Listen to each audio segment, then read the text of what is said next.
Pati nga po sila Kalingap Rab ay kinabahan.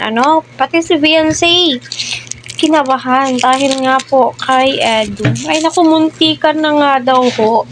Ayan, hello po sa ating lahat. Team EDC. Kumusta po kayo? Sana ay nasa mabuti po kayong kalagayan. So, topic po natin ay patungkol nga po ito kay Edu. Unang-una sa lahat, kahit sino naman ay kakabahan. Kapag hindi nakasama si Eds, alam niya na, muntikan na nga daw po. Buti na lang, magaling si Eds. Matalino si Edu, sa totoo lang.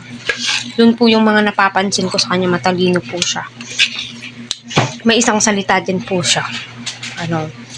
So, alam naman po natin, yes, matalino po yan si Eds. Kasi nga po, ika nga noon, kung wala pa po yung Kalingap noon, ay nag-a-apply po siya ng trabaho sa munisipyo. And then, po doon ay mag-a-abroad po sana siya, diba? Sabi niya.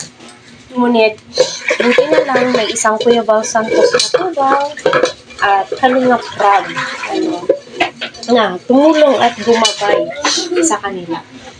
So, ramdam mo ba yung kaba na nararamdaman ko ni Beyonce kahapon, na medyo na late or parang, alam nyo na, kasi alam nyo, strict daw po kapag sa immigration, yung iba nga is na o-offload kahit na kompleto na po yung mga papeles. And thanks to God, sa wakas, kasama naman po itong sets at kitang-kita po natin yung kaba sa mga mata ni Beyonce.